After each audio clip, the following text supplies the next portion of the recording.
데이터 플랜에 대한 설명을 드리도록 하겠습니다. 인서트 데이터 포인트 안에 들어가시게 되면은 이 기능이 보여지는 것을 확인해 주실 수가 있고요.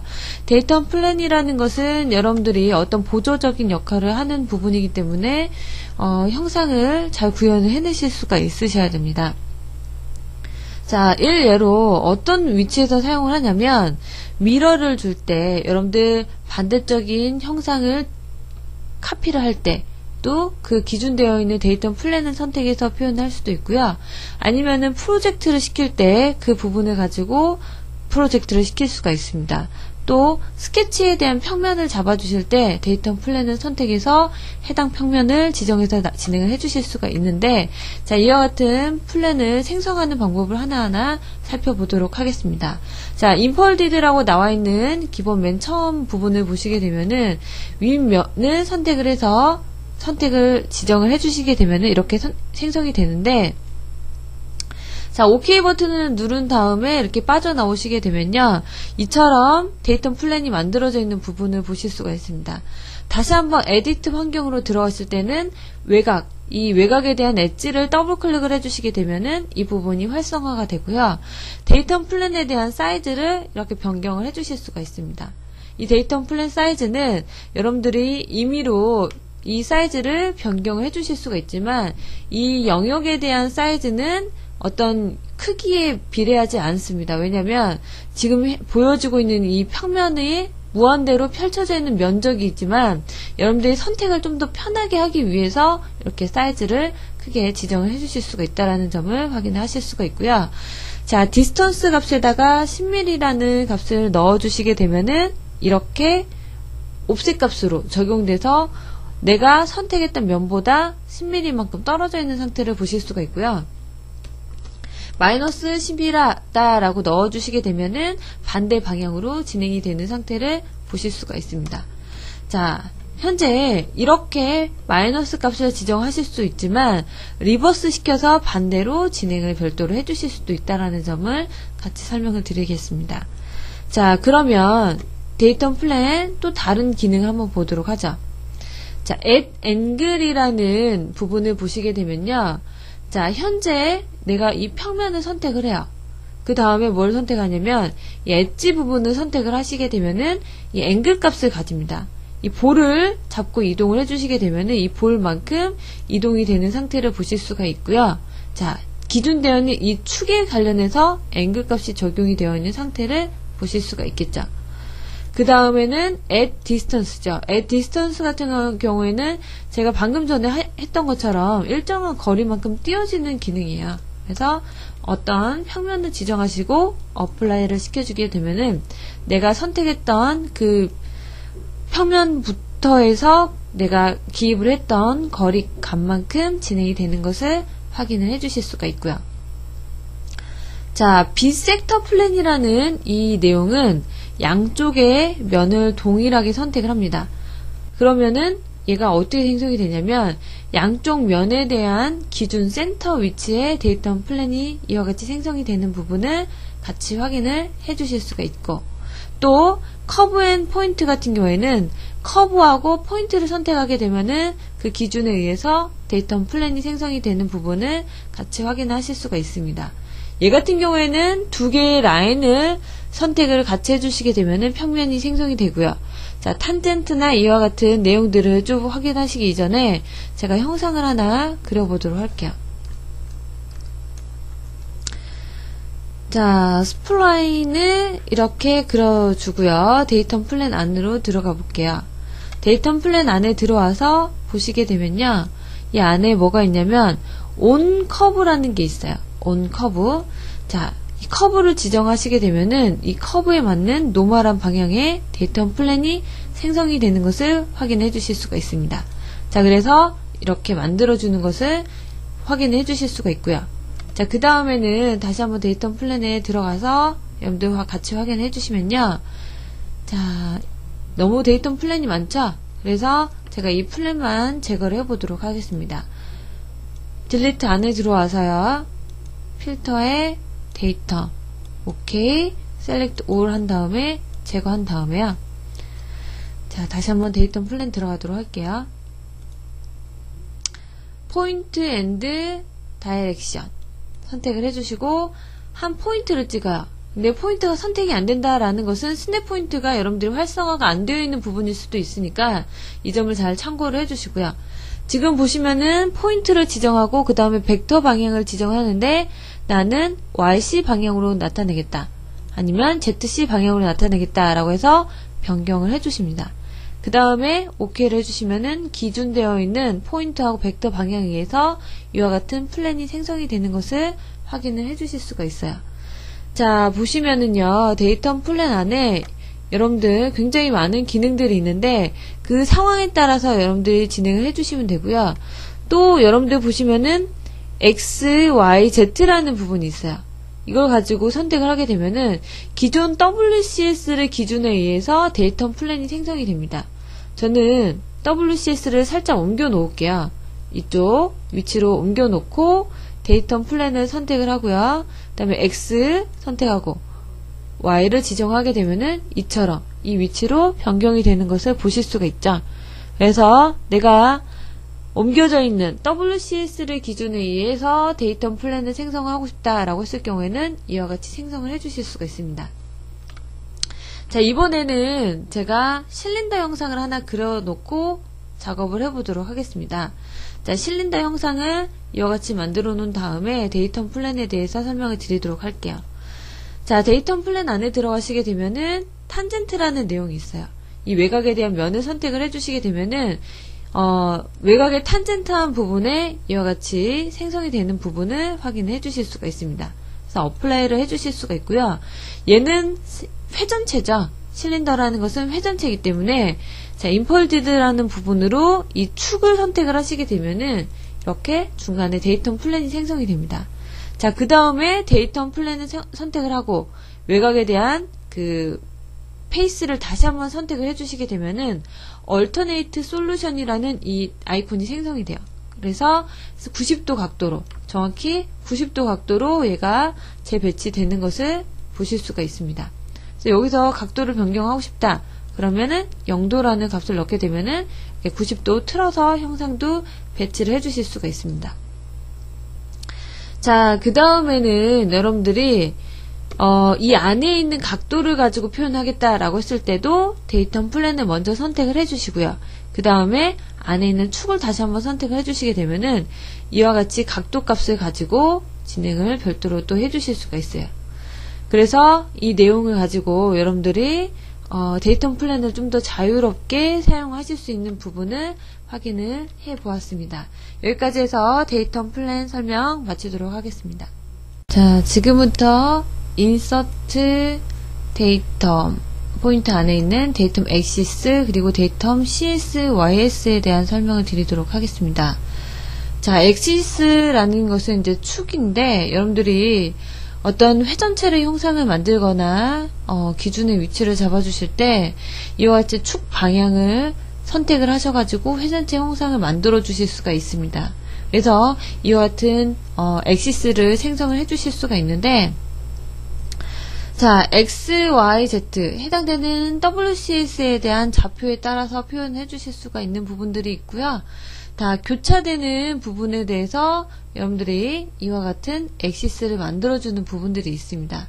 자, 이 부분을 하나하나 한번 해보도록 하겠습니다. 기존에 맨 처음에 있는 이 부분 같은 경우에는요, 어떤 기준되어 있는 엣지가 있다 라고 했을 때 제가 블럭을 하나 그려놓고요. 이 블럭에 대해서 이 엣지를 선택을 하시게 되면은 엣지를 기준으로 해서 데이터 플랜이 이렇게 생성이 되는 것을 확인을 하실 수가 있습니다.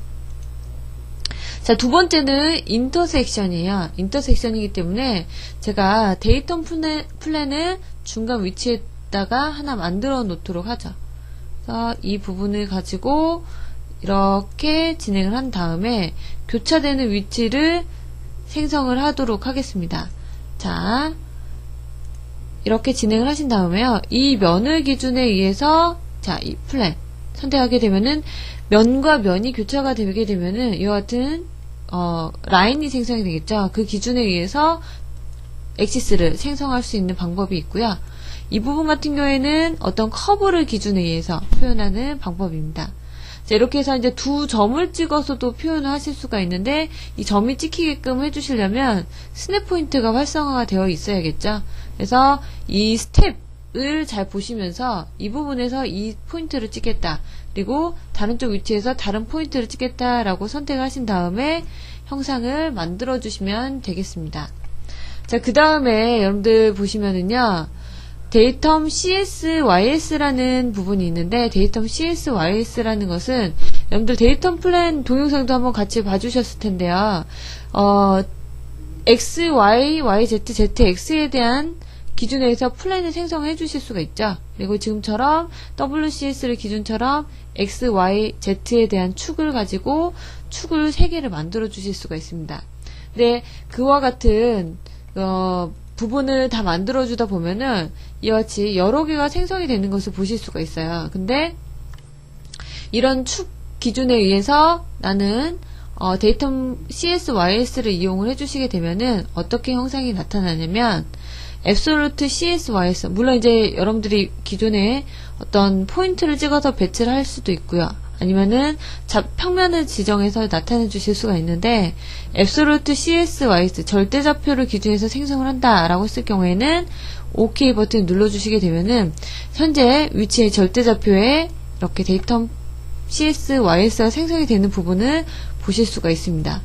자, 여기 히스토리 부분에 보시면은요, 자, 이렇게 나와 있어요. 데이텀 코디네이트 시스템이라는 내용이 보여지는데, 플랜이 3개가 있고요. 3개의 축이 있고, 그리고 가운데 중간에 이러한 포인트가 배치가 되어 있어요. 그렇기 때문에 여러분들 템플릿에 보시면은 시드 파트 개념에 이와 같이 데이텀 CSYS가 만들어져 있는 기본적인 시드 파트를 확인하실 수 있는 이유는 모델링을 하실 때 굉장히 용이하기 때문에 기본적으로 시드 파트로 만들어 놓고 작업을 하시면은 작업하실 때 굉장히 편한 부분을 여러분들이 확인하실 수가 있습니다. 그 점 때문에 여러분들이 이렇게 먼저 만들어 놓고 진행을 하실 수 있는 부분 데이텀 CSYS를 확인을 같이 해보았습니다. 자, 여기까지 해서 엑시스하고 데이텀 CSYS에 대한 설명을 마치도록 하겠습니다. 설명드릴 기능은 인서트 데이텀 포인트 안에 있는 포인트와 포인트 셋에 대한 설명을 드리도록 하겠습니다. 자, 포인트 버튼을 선택해서 여러분들 확인해 보시면은 이와 같은 창이 하나 뜨는 것을 보실 수가 있고요. 기존에 스냅 포인트하고 포인트 컨스트럭터 쪽을 설명을 할 때 잠깐 설명드렸던 부분입니다. 자, 포인트에 가시게 되면은 여러분들이 어떠한 그 메소드를 가지고 타입을 가지고 여러분들이 포인트를 배치를 해 주실 수가 있는데, between two point라는 것이 이제 여러분들이 NS5부터 들어온 방법이고요. 얘네들 같은 경우에는 기존에 있는 내용이고요. 처음 NS를 접하신 분들은 알고 계셔야겠죠. 존재하고 있는 포인트를 선택을 하실 때는 이거 모드로 변경해 놓으시고 선택을 해주시고, 엔드점을 이렇게 선택해 주실 때는 엔드 포인트로 바꿔 놓으시고 선택하십니다. 지금처럼 이제 교차되는 포인트를 표현을 하겠다라고 했을 경우에는 인터섹션 포인트로 맞춰놓고 라인 하나 찍고 라인 하나를 다시 한번 선택해 주시게 되면은 이와 같이 교차되는 포인트를 나타내 주실 수가 있습니다. 자, 그 다음에 포인트에 보시게 되면은 여러분들 이 방법대로 이제 여러분들 찾아주시면 되고요. 그 다음에 여러분들 보시면은 세팅 값에 뭐가 있냐면 어소시에이티브라는 게 있어요. 그리고 코디네이트라는 위치에 보시게 되면은 앱솔루트라고 되어 있어서 지금 비활성화가 되어 있는 상태입니다. 어소시에이티브가 체크가 되어 있는 상태에서는 절대값이라는 값을 입력을 하셔서 여기에 대한 포인트를 배치를 합니다. 하지만 어소시에이티브를 꺼놓은 상태에서 작업을 진행을 하시게 되면은 상대좌표인 WCS 값에 의해서도 여러분들이 포인트를 배치를 해주실 수가 있기 때문에 여러분들 상황에 따라서 이 포인트를 배치하실 때 적용을 해주시면 되겠습니다. 자, 그 다음에는 포인트 셋에 대한 설명인데요. 포인트 셋 안에 들어가시게 되면은 포인트 온 커브라는 내용이 있어요. 포인트 온 커브 내용에 안에 들어오시게 되면은 자, 포인트를 몇 개를 배치를 할 것인지 라는 부분이 있고요. 스페이싱 메소드라고 해가지고 여러분들 어떤 값으로 표현을 할 것인지를 진행을 해주실 수가 있고요. 라인을 먼저 선택을 해주신 다음에 스타트 엔드 부분의 포인트 값을 내가 퍼센티지로 나타냈을 때 0부터 100까지 값을 나타내 줄 수가 있는데 그 안에 10개를 배치를 하겠다 라고 하시게 되면은 처음 시작 0부터 100이라는 위치에 10개에 대한 포인트를 이와 같이 배치를 해 주실 수 있는 부분을 확인해 주실 수가 있겠죠. 자, 그 다음에는 add point to curve인데요. 이제 포인트를 추가를 해요. 이제 그래 보시면은 커브 두 번째를 선택을 하라고 합니다. 그래서 저는 이 포인트를 선택을 합니다. 그런 다음에 OK를 선택을 하시게 되면은 자, 현재 위치에 뭐가 나타나냐면 첫 번째 부분에 대한 포인트를 선택을 하라고 나와요. 그래서 저는 교차되는 위치를 지정하기 위해서 얘랑 얘에 대한 위치를 선택을 하죠. 그래서 OK를 하게 되면은 교차되는 위치에 대한 포인트를 이렇게 나타내 주실 수가 있는 부분을 표현해 주실 수가 있어요. 자, 이 예제에서도 마찬가지 다시 한번 해보자면요. 그러니까 포인트를 추가를 하는데, 커브 위에서 포인트를 추가하는데, 얘를 선택을 하고, 커브 2번이 없고요. 그 다음에 교차되는 부분에 이 라인의 위치, 이 포인트의 배치를 내가 교차되는 위치점을 잡겠다라고 해주시면은 두 개의 라인을 동시에 선택을 해주셔서 이렇게 나타내 주시면 된다. 자, 이 부분이 왜 두 개가 생성이 되어 있냐면 좀 전에 제가 이 윗점을 선택을 했기 때문에 그 기준되어 있는 윗점부터 해서 수직으로 나타나는 부분에 포인트가 하나 생성이 되고요. 그리고 제가 교차되는 부분을 선택을 했죠. 그래서 이와 같은 포인트가 배치가 되어 있는 상태를 확인해 주실 수가 있습니다.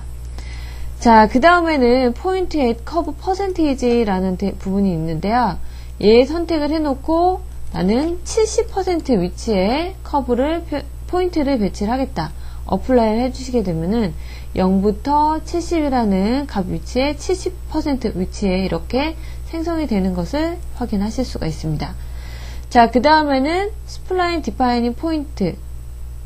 이거는 뭐냐면 제가 스플라인을 그려줬는데 스플라인에서도 그려지는 타입이 두 가지가 있어요. 첫 번째 스루 포인트 그리고 바이폴 타입이 있는데 얘는 이제 스루 포인트로 그려놓은 상태고요. 얘는 바이폴 타입으로 그려놓은 상태입니다. 근데 스플라인을 그려줄 때 내가 포인트를 지정을 해놨기 때문에 어느 점을 기준해서 형상이 만들어졌는지를 위치점을 알고 싶어요. 그럴 때는 스플라인 디파이닝 포인트를 이용을 해서 스플라인을 지정해 주시게 되면은 이와 같이 포인트가 지나간 위치에 포인트가 생성이 되는 것을 확인해 주실 수가 있습니다. 자, 그 다음에는 스플라인 나트 포인트라는 부분을 보실 수가 있는데 얘는 시작하고 끝 부분에 매듭 부분을 이렇게 포인트로 배치를 해 주실 수가 있는 내용이고요. 자, 그 다음에 보시게 되면은 스플라인 폴입니다. 이 폴로 작업한 위치에 포인트가 어느 위치점을 기준해서 배치가 되어 있는지 여러분들이 확인해 주실 수 있는 부분이죠. 그래서 이 포인트를 배치하는 방법은 왜 이렇게 또 표현을 해야 되냐면 여러분들이 모델링을 굉장히 다양하게 표현을 하시기 위해서는 이와 같은 기능 하나하나를 알고 가셔야지만 다양하고 여러분들이 원하는 형상을 바로 구현을 시켜 주실 수가 있습니다. 여기까지 설명 마치도록 하겠습니다.